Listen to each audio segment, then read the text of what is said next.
Shalom bagi kita semua dimanapun kita berada pada saat ini. Kiranya kita semua tetap berada dalam keadaan sehat dan apapun yang merupakan aktivitas kita sepanjang hari ini, kiranya Tuhan Yesus memberkati. Dan kembali berjumpa lagi di channel kita ini, yaitu Zemayan Yasin. Terima kasih buat teman-teman semua dan juga para sahabat yang sudah mendukung perkembangan channel ini dengan setia, dan kiranya kita tetap menggunakannya untuk menjadi berkat bagi semua orang. Nah teman-teman, pada video kali ini saya membagikan kepada kita semua ada satu video di mana di daerah Tapanuli Utara begitu banyak jiwa-jiwa yang datang untuk memuji, memuliakan Tuhan. Mereka bersuka cita, mereka bernyanyi, mereka melompat, mereka menari-nari untuk kemuliaan Tuhan. Kenapa teman-teman? Karena mereka bersyukur, mereka bersuka cita karena keselamatan yang telah mereka terima. Ada di komentar video tersebut teman-teman, saya lihat ada satu orang berkomentar, dia berkata, oh Kristen itu modal joget-joget saja, modal nyanyi-nyanyi saja masuk surga. Nah teman-teman, tidak demikian. Saya mau katakan bahwa orang Kristen bersuka cita, bernyanyi, menari-nari karena mereka sudah diselamatkan, bukan supaya diselamatkan.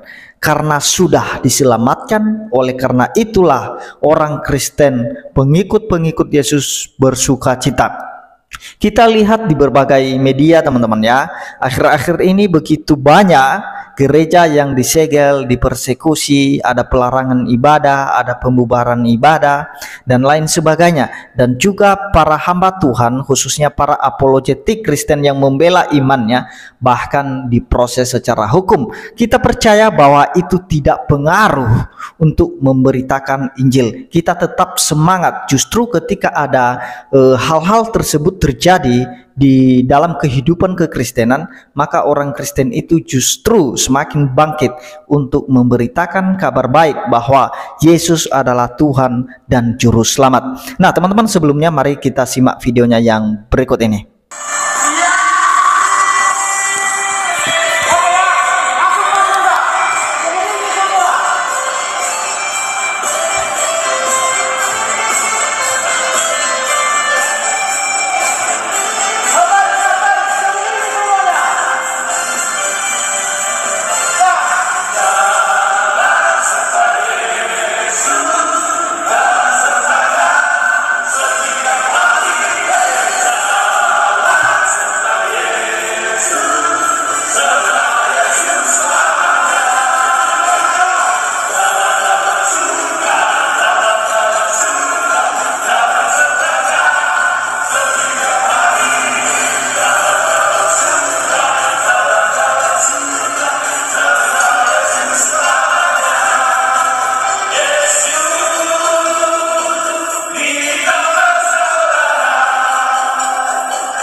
Hari ini Minggu tanggal 16 April 2023. Dari remaja Naposo Bulung HKBP Gunung Lagu Boti ikut juga hadir pada acara puncak kegiatan Jitun Games 2023 di Perkampungan Pemuda Jitun Silangit. Nah Bapak Ibu Saudara-saudara, rombongan ini dipimpin oleh Amang Pendeta Amang Pendeta Lintok Sitorus, beserta di sini sebelah kiri beliau Tua Sake Sibarani, Amang Situa Sibarani, dan ini semuanya Naposo Bulung. Amang Situa ada lagi? Amang Situa Nababan. Amang Situa Nababan. Nah Bapak Ibu Saudara-saudara, inilah sukacita para pemuda, kaula muda, dan juga para orang tua, para pendeta, para pelayan gereja meramaikan acara Jitun Games 2023 yang sudah puluhan tahun kegiatan ini tak pernah dilakukan. Inilah baru kembali dilanjutkan Jitun Games. Semoga setiap tahunnya ini menjadi event tahunan Jitun Games, karena perkampungan ini, perkampungan Jitun Silangit yang sudah lama dimiliki oleh HKBP, saat ini sudah dijadikan menjadi pusat pelatihan, pusat pembinaan ya.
Nah, jadi itu dia videonya teman-teman ya. Kita melihat bagaimana ekspresi mereka. Mereka mengekspresikan bahwa mereka itu sudah merdeka. Merdeka dari mana? Merdeka dari belenggu dosa. Di mana dahulu ketika mereka belum mengenal Kristus sebagai Tuhan dan Juru Selamat mereka, mereka tidak bersukacita seperti ini, mereka tidak menari-nari seperti ini, mereka tidak bersorak-sorak seperti ini karena mereka masih dibelenggu oleh dosa. Dan ketika Yesus Kristus datang untuk mengorbankan dirinya bagi kita karena kita tidak bisa menyelamatkan diri sendiri. Oleh karena itu kita sudah digantikan oleh pengorbanan Kristus. Itulah korban yang sempurna yang berlaku sekali untuk selamanya. Kalau di zaman perjanjian lama dulu korban binatang itu masih belum sempurna, tetapi yang menyempurnakan korban itu adalah Tuhan Yesus Kristus. Karena tanpa penumpahan darah tidak ada pengampunan dosa. Jadi itu yang mau saya sampaikan kepada kita semua, bahwa kita tetap bersukacita apapun yang terjadi. Kalau hari ini kita mengalami satu hal yang tidak baik dari orang-orang yang belum mengenal Tuhan, kita doakan mereka supaya mereka bertobat. Mungkin kalau orang Kristen mengalami persekusi, aniaya, dikucilkan dan lain sebagainya, ingat bahwa Tuhan Yesus bahkan para rasul dahulu sudah terlebih dahulu mengalaminya. Bahkan lebih ngeri, para rasul mereka mengalami mati martir teman-teman. Mereka terbunuh. Jadi jangan patah semangat karena disegel gereja, karena dipersekusi gereja, dibubarkan ibadah, dan kemudian para apologetik Kristen diproses secara hukum karena diduga menista agama. Padahal apologetik itu hanya memberikan jawaban dari apa yang dituduhkan kepada mereka, kepada iman Kristen. Nah, sehingga justru ada diskriminasi, tetapi itu tidak menghambat perkembangan iman kita, apalagi menghambat untuk penjangkauan bagi orang-orang yang belum mengenal Tuhan. Karena Tuhan Yesus sudah memberikan satu pesan bagi kita, bahwa kita itu harus menjadikan semua bangsa murid Tuhan Yesus. Nah, kita mengajarkan segala sesuatu kepada mereka seperti yang Tuhan ajarkan kepada kita. Ingat, itu kata Tuhan Yesus, camkan ini, aku menyertai engkau sampai pada akhir zaman. Dan firman Tuhan berkata, siapa yang bertahan sampai pada kesudahannya, dia diselamatkan.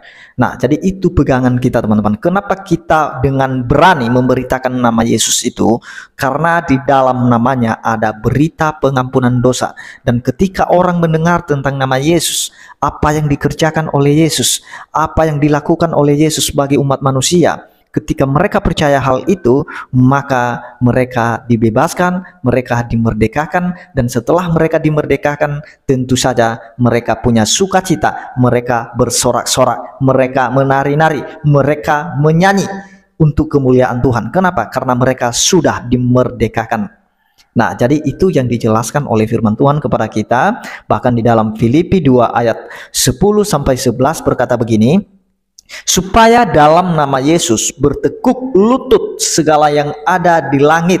Perhatikan, segala yang ada di langit dan yang ada di atas bumi dan yang ada di bawah bumi, dan segala lidah mengaku Yesus Kristus adalah Tuhan bagi kemuliaan Allah Bapa. Perhatikan teman-teman bahwa harus segala lidah mengaku Yesus Kristus adalah Tuhan. Jadi kita memberitakan tentang kabar baik itu, berita pengampunan dosa itu. Kalau mereka menolak atau menerimanya, itu urusan Tuhan dengan mereka. Karena iman itu adalah merupakan karunia Allah kepada setiap orang yang Dia kehendaki.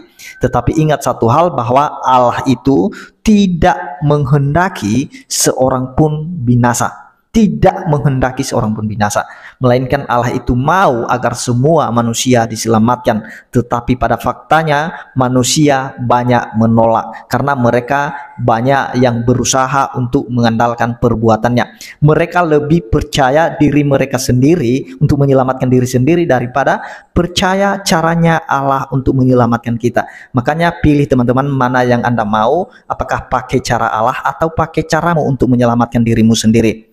Nah, tentu saja orang yang berpikir dengan jernih dan punya hikmat dan bijaksana, tentu saja dia lebih memilih caranya Tuhan untuk menyelamatkan manusia. Bagaimana caranya Tuhan itu? Itulah melalui Yesus Kristus dikirim ke dalam dunia ini. Dia yang adalah firman pada mulanya.